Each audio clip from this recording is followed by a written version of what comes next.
हल्द्वानी की पर टीवी9 की खबर, सुप्रीम कोर्ट की मोहर। जी हां, मानवीय संवेदनाओं और इंसाफ से जुड़ी इस खबर को टीवी9 भारतवर्ष ने प्रमुखता से दिखाया। हमने इस मामले में मानवीय पहलू का साथ दिया। टीवी9 भारतवर्ष 50,000 लोगों की आवाज बना। आज हमारी मुहिम कामयाब हुई है। सुप्रीम कोर्ट ने हल्द्वानी के बनभूलपुरा के 50,000 लोगों को बड़ी राहत दे दी है। सुप्रीम कोर्ट ने रेलवे की जमीन से लोगों को हटाने के उत्तराखंड हाई कोर्ट के फैसले पर रोक लगा दी है। पूरी खबर, पूरी डिटेल और हमारी कोशिश इस रिपोर्ट में।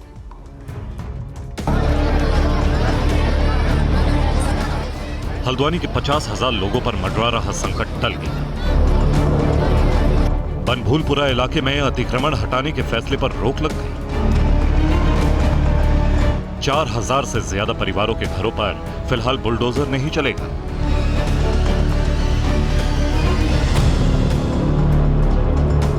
सुप्रीम कोर्ट का फैसला हल्द्वानी के 4,365 परिवारों के लिए राहत बनकर आए, क्योंकि इस फैसले से तय हो गया कि फिलहाल 50,000 लोगों को जनवरी की सर्दी में बेघर नहीं होना पड़ेगा। सुप्रीम कोर्ट ने उत्तराखंड हाई कोर्ट के ऑर्डर पर रोक लगा दी। फिलहाल अतिक्रमण हटाने के आदेश पर कार्रवाई नहीं होगी। सुप्रीम कोर्ट ने रेलवे और उत्तराखंड सरकार को नोटिस जारी किया है।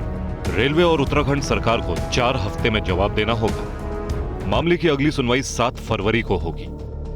उत्तराखंड गवर्नमेंट ने 2016 में इस बात को स्पष्ट कर दिया था कि वो उत्तराखंड गवर्नमेंट की लैंड है प्रॉपरली, और वो उसमें रेलवे का कोई मामला नहीं है। तो रेलवे की तरफ से जो एक्शन लिया जाए उसको तो रोकना तत्काल प्रभाव से सुप्रीम कोर्ट का निर्णय बिल्कुल उचित है। कि अच्छा फैसला सुना के मेन ग्राउंड जो कोर्ट ने लिया कि ये ह्यूमैनिटेरियन ग्राउंड है, ह्यूमन ग्राउंड है। 50,000 लोगों को आप इस तरीके से डिस्प्लेस नहीं कर सकते कि पहला मिलिट्री फोर्स बुला के आप उस फोर्स यूज करके लोगों को वहां से हटाना चाहते हैं। कोर्ट ने ये बात बोली कि रेलवे को अगर इस लैंड की जरूरत है वो ले सकती है। ये लैंड रेलवे को बिलोंग करती है तो भी वो ले सकती है। लेकिन जो लोग वहां पे 80 साल से 50 साल से रह रहे हैं उनके लिए क्या स्कीम सरकार पुनर्वास की बात की गई है? उनके लिए पुनर्वास की क्या व्यवस्था की गई है? सुनवाई के दौरान सुप्रीम कोर्ट ने जमीन खाली करने के तरीके पर सवाल उठाए। कोर्ट ने रेलवे से कहा कि यह मानवीय मामला है। आप 7 दिन में जमीन खाली करने के लिए कैसे कह सकते हैं? 50,000 लोगों को रातों रात नहीं उजाड़ सकते।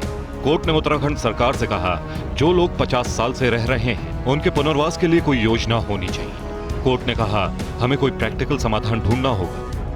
पहले तो ये तय हो जाए कि राज्य सरकार की कौन सी जमीन है और रेलवे की कौन सी जमीन है।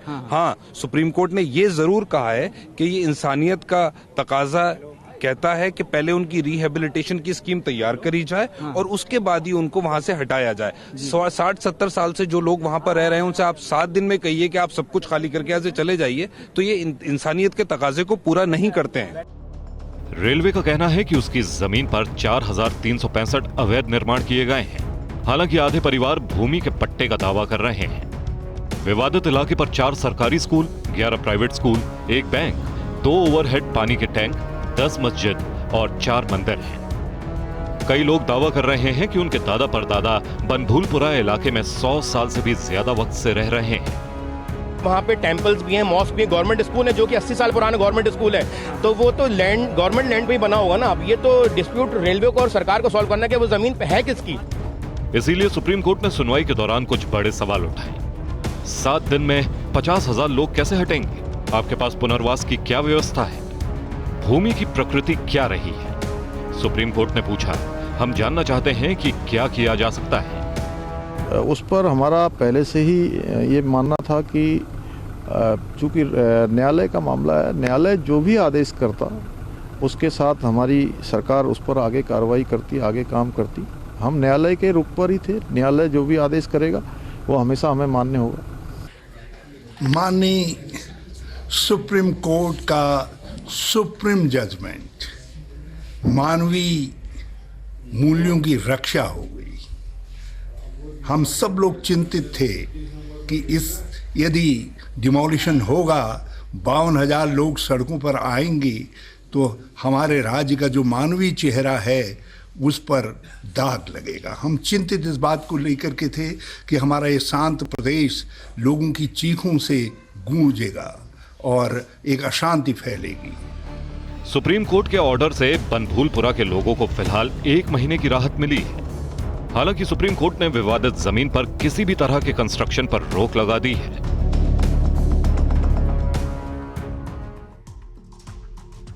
आज जिस बात को सुप्रीम कोर्ट ने अपने फैसले में कहा, उसी बात को TV9 भारतवर्ष ने अपनी खबरों में उठाया था। हमने सवाल उठाया था कि जनवरी की सर्दी में अगर लोगों को बेघर किया गया तो कहां जाएंगे। लेकिन हल्द्वानी में अतिक्रमण हटाने के फैसले ने इससे भी बड़े सवाल खड़े किए हैं। सवाल यह है कि जब किसी इलाके में लोग 100 साल से रह रहे हैं तो उन्हें अचानक कैसे हटाया जा सकता है। क्या है हल्द्वानी का यह जमीन विवाद, यह बहुत जरूरी है देखना।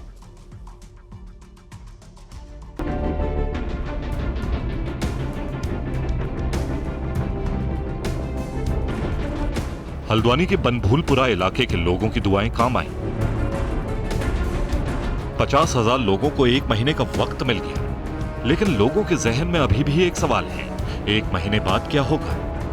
उन घरों का क्या होगा जिनमें उनके माता पिता दादा दादी रहते आए हैं। सुप्रीम कोर्ट ने हमारे हक में फैसला दिया कि 100 साल से और अंग्रेजों के टाइम से हमारे दादा परदादा रह रहे, इसलिए हम सलाम करते हैं। हाँ, बहुत तसल्ली, अच्छा फैसला हो जाए। आज मिली है, सबसे बड़ी खुशी आज मिली है, अच्छा हो। सुप्रीम कोर्ट के फैसले से हम सब की जीत हुई और इंशाल्लाह आगे भी होगी। बहुत धन्यवाद सुप्रीम कोर्ट को, और सबसे बड़ा शुक्र उस अल्लाह का जिसने हमारे आंसुओं को समझा, हमारी तकलीफ को समझा, और साथ साथ सुप्रीम कोर्ट को भी मैं शुक्रिया अदा करूंगा कि उन्होंने मानवता को देखा। TV9 भारतवर्ष संवाददाता कुमार कुंदन हल्द्वानी के उस इलाके में गए जहां अतिक्रमण को लेकर विवाद है। कुमार कुंदन ने हल्द्वानी में सामाजिक कार्यकर्ता शोएब से बात की, जो 2016 में इस मामले को लेकर कोर्ट गए थे और स्टे लेकर आए थे। शोएब ने नक्शे के जरिए समझाया कि पूरा मामला क्या है। 2016 से पहले तो ये रेलवे स्टेशन यहाँ आपको दर्शाया जा रहा है। इसके आसपास का एरिया जहाँ पर एक ढोलक बस्ती जगह का नाम है, जिसमें बाहर के लोग आके इसमें यहाँ रहते हैं, जो आते हैं सीजनली आते थे, चले जाते थे, लेकिन यहाँ पर वो पिछले 20-25 साल से इस जगह पर रह रहे हैं। इस जगह पर ये जगह रेलवे क्लेम करती थी, इस जगह को उन्होंने 2007 में खाली भी करा लिया था। और कुछ ये रेलवे की लैंड की पटरी के साथ में कुछ एरिया था जहाँ इंक्रोचर थे, हम भी मानते हुए इंक्रोचमेंट है, उसको भी उन्होंने खाली करा लिया था 2007 में। अपनी दीवार बना दी थी, लेकिन वो पोजीशन अपने पास नहीं रखा। जब खाली ज़मीन होती है तो लोग उसमें जाके घेर लेते हैं, बट प्रदेश सरकार की भी आंखें बन रही हैं, उन्होंने कभी या जिला प्रशासन ने कभी उनको नहीं रोका। हल्द्वानी के जिस इलाके को रेलवे अपनी जमीन बता रहा है, जहां अतिक्रमण का दावा किया जा रहा है, वो पूरी जमीन 78 एकड़ है। ये जमीन करीब 2190 मीटर लंबी रेलवे लाइन के पास स्थित है। रेलवे का दावा है कि पटरी से 400 फीट से लेकर 820 फीट चौड़ाई तक अतिक्रमण किया गया है। सवाल इस बात को लेकर भी है कि अतिक्रमण कितने एरिया में हुआ है। स्थानीय लोगों का कहना है कि हाईकोर्ट में सिर्फ 29 एकड़ जमीन पर अतिक्रमण का मामला था, लेकिन अब रेलवे 78 एकड़ जमीन पर दावा कर रहा है।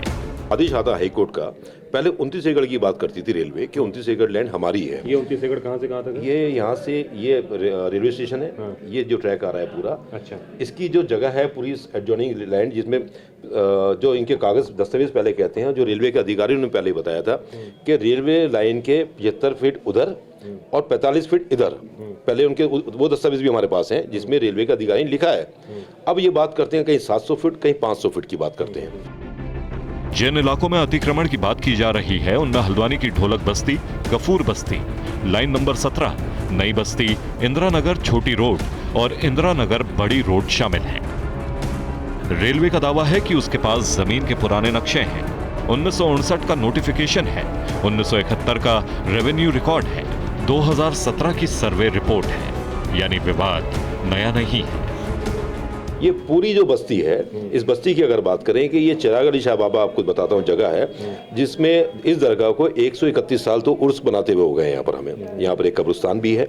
यहाँ जो मकान है ऐसे लाइन से, जिनके पास इस जगह के अलॉटमेंट लेटर्स हैं, जिनको गवर्नमेंट ने पट्टे दिए हुए हैं, और जो एनिमी प्रॉपर्टीज थी, शत्रु संपत्ति थी, जिसको यहाँ की गवर्नमेंट ने ऑक्शन किया हुआ है, वो लैंड भी इसी एरिया में आती है। अगर वो संपत्ति रेलवे की थी तो गवर्नमेंट ने एनिमी प्रॉपर्टीज कैसे बेची? लोगों का कहना है कि उत्तराखंड हाई कोर्ट में उनका पक्ष नहीं सुना गया। सुप्रीम कोर्ट के फैसले से याचिकाकर्ता जोश में है। वो कह रहे हैं कि अवैध कब्जा रेलवे ने किया है और अब सुप्रीम कोर्ट में इसे सबूतों के साथ पेश किया जाएगा।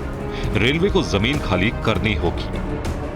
1 एकड़ जमीन इसमें रेलवे की है और रेलवे इसमें काबिज है। उसमें कुछ ज़मीन जो है बह गई थी, उसके बाद भी 10 एकड़ ज़मीन जो है गवर्नमेंट ऑफ उत्तराखंड ने उनको अलॉट की थी, वो उस पर भी आज भी काबिज है। तो वो ज़मीन एक्स्ट्रा काबिज है रेलवे काबिज है एक्स्ट्रा जमीन पे।